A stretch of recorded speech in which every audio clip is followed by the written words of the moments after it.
The American empire is coming to an end.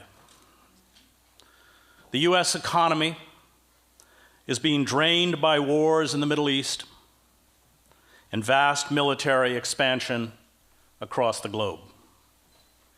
It is burdened by growing deficits, along with the devastating effects of deindustrialization and global trade agreements. Our democracy has been captured and destroyed by corporations that steadily demand more tax cuts, more deregulation, and impunity from prosecution for massive acts of financial fraud, all the while looting trillions from the US Treasury in the form of bailouts. The nation has lost the power and respect needed to induce allies in Europe, Latin America, Asia, and Africa to do its bidding. Add to this the mounting destruction caused by climate change, and you have a recipe for an emerging dystopia. Overseeing this descent at the highest levels of the federal and state governments is a motley collection of imbeciles, con artists, thieves, opportunists, and warmongering generals. And yes, I am also speaking about the Democratic Party.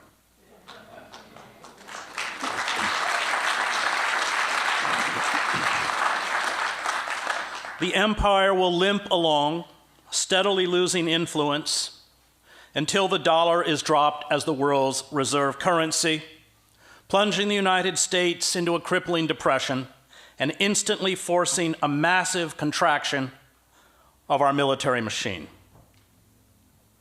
Short of a sudden and widespread popular revolt, which does not seem likely, the death spiral appears unstoppable, meaning the United States as we know it will no longer exist within a decade, or at most two. The global vacuum we leave behind will be filled by China, already establishing itself as an economic and military juggernaut. Or perhaps there will be a multipolar world carved up among Russia, China, India, Brazil, Turkey, South Africa, and a few other states. Or maybe the void will be filled, as the historian Alfred McCoy writes, by a collection of transnational corporations, multilateral military forces like NATO, and an international financial leadership self-selected at Davos and Bilderberg that will forge a supranational nexus to supersede any nation or empire. Under every measure, from financial growth and infrastructure investment to advanced technology, including supercomputers, space weaponry, and cyber warfare, we are being rapidly overtaken by the Chinese. In April 2015, the US Department of Agriculture predicted that the American economy would grow by nearly 50% over the next 15 years, while China's economy is predicted to triple and come close to surpassing America's by 2030. China became the world's second largest economy in 2010, the same year it became the world's leading manufacturing nation, pushing aside a United States that had dominated the world's manufacturing for a century. The Department of Defense issued a sober report. At our own peril, DoD risk assessment in a post-primacy world. It found that the US military, and I quote, no longer enjoys an unassailable position versus state competitors, and it no longer can automatically generate consistent and sustained local military superiority at range. McCoy predicts the collapse will come by 2030. Empires in decay embrace an almost willful suicide, blinded by their hubris and unable to face the reality of their diminishing power. They retreat into a fantasy world where hard and unpleasant facts no longer intrude. They replace diplomacy multilateralism, and politics, with unilateral bombastic threats and the blunt instrument of war. This collective self-delusion saw the United States make the greatest strategic blunder in its history, one that sounded the death knell of the empire, the invasion of Afghanistan and Iraq. The architects of the war in the George W. Bush White House and the array of useful idiots in the press and academia who were cheerleaders for it knew very little about the countries being invaded, were stunningly naive about the effects of industrial warfare, and were blindsided by the ferocious blowback. They stated and probably believed that Saddam Hussein had weapons of mass destruction, although there was no valid evidence to support this claim. They insisted that democracy would be implanted in Baghdad and spread across the Middle East. They assured the public that US troops would be greeted by grateful Iraqis and Afghans as liberators. They promised that oil revenues would cover the cost of reconstruction. They insisted that bold and quick military strikes, shock and awe, would restore American hegemony in the region and dominance in the world. But it did the opposite. As Zbigniew Brzezinski noted, this unilateral war of choice against Iraq precipitated a widespread delegitimation of US foreign policy. Historians of empire call these military fiascos a feature of all late empires, micro-militarism. The Athenians engaged in micro-militarism when during the Peloponnesian War they invaded Sicily, suffering the loss of 200 ships and thousands of soldiers and triggering revolts throughout the empire. Britain did this in 1956 when it attacked Egypt in a dispute over the nationalization of the Suez Canal and then quickly had to withdraw in humiliation, empowering a string of Arab nationalist leaders such as Egypt's Gamal Abdel Nasser, and dooming British rule over the nation's few remaining colonies. Neither of these empires recovered.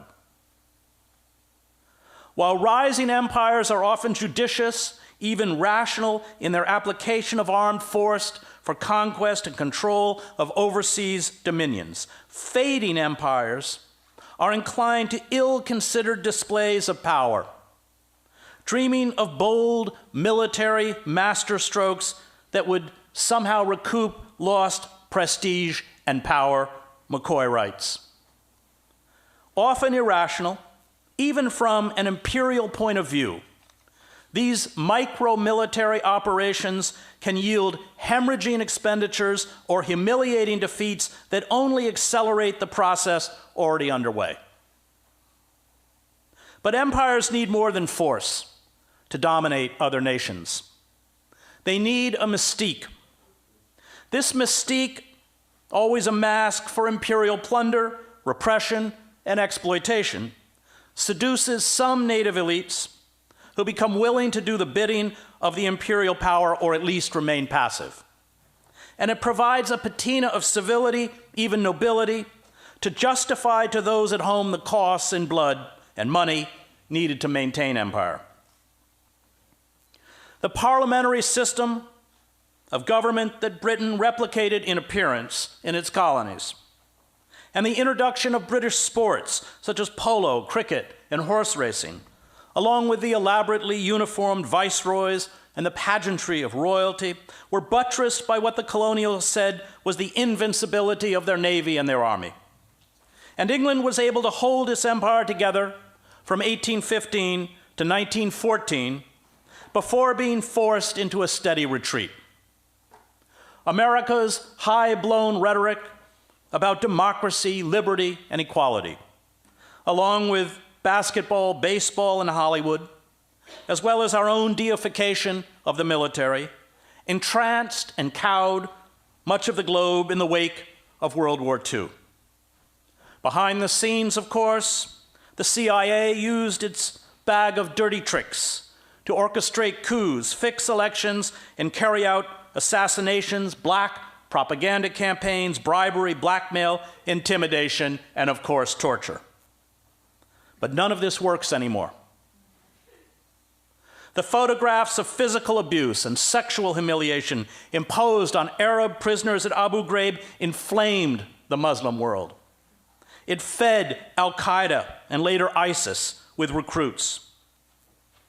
The assassination of Osama bin Laden, he was unarmed, it's called assassination, and a host of other jihadist leaders, including the US citizen Anwar al-Awlaki, openly mocked the concept of the rule of law. The hundreds of thousands of dead and millions of refugees fleeing our debacles in the Middle East, along with a near constant threat from militarized aerial drones, exposed us as state terrorists. We have replicated in the Middle East the US military's penchant for widespread atrocities, indiscriminate violence, lies, and fatal miscalculations that led to our defeat in Vietnam. The brutality abroad is matched by a growing brutality at home. Militarized police gun down mostly unarmed, poor people of color, and fill a system of penitentiaries and jails that hold a staggering 25% of the world's prisoners, although Americans represent only 5% of the global population. Many of our cities are in ruins. Our public transportation is in shambles. Our educational system is in steep decline and being privatized. Opioid addiction, suicide, mass shootings, depression, and morbid obesity plague a population that has fallen into profound despair.